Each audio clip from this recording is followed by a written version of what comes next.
नमस्कार दोस्तों, स्वागत है आपका मेरे चैनल पे। दोस्तों अभी सिपरी की रिपोर्ट आई है जिसके अंदर कहा गया है कि यूएस दुनिया का सबसे बड़ा वेपन सप्लायर कंट्री है और इसके अंदर सऊदी अरेबिया सबसे बड़ा इंपोर्टर है, यानी कि हथियार मंगवाने वाला है।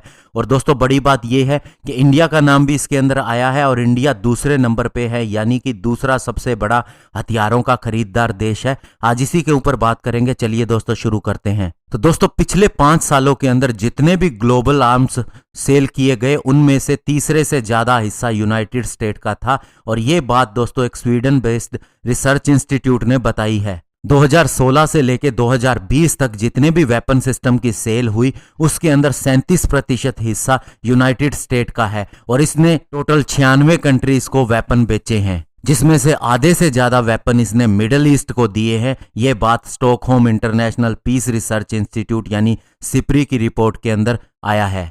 और दोस्तों इन 5 सालों का कंपैरिजन अगर हम पिछले 5 साल यानी 2011 से 2015 तक करें तो ये आर्म्स ट्रांसफर का वॉल्यूम एकदम फ्लैट आता है अगर इसे कर्व के हिसाब से देखा जाए। और सिपरी ने यह भी बताया है कि दुनिया के अंदर दूसरे नंबर पे अगर वेपन एक्सपोर्टर कोई कंट्री है तो वो रशिया है, जिसका हिस्सा 1/5 आता है अगर ग्लोबल आर्म्स डिलीवरीज को देखा जाए। हालांकि दोस्तों रशिया की सेल्स को अगर देखा जाए तो इसके अंदर 22% की कमी आई है 2011 से 2015 के पीरियड के कंपैरिजन में, और ये केवल इसलिए हुआ है कि इंडिया ने उससे वेपन सिस्टम खरीदने कम कर दिए हैं।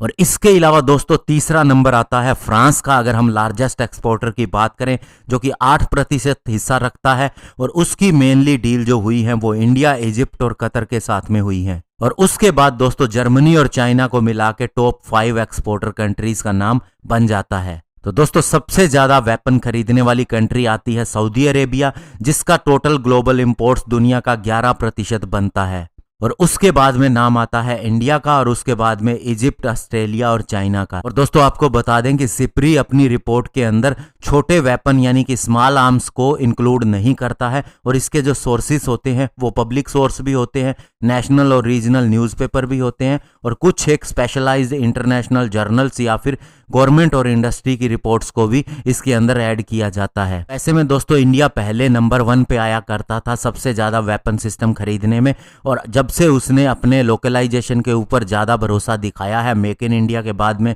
आत्मनिर्भर भारत का अभियान शुरू हुआ है, तब से दोस्तों वह दूसरे नंबर पे आ गया है। और इसके बाद इसका यह और भी ज्यादा रैंक कम होता जाएगा क्योंकि सारे वेपन सिस्टम हम लोकली बनाने लग जाएंगे और ये अच्छी बात है किसी भी कंट्री के लिए।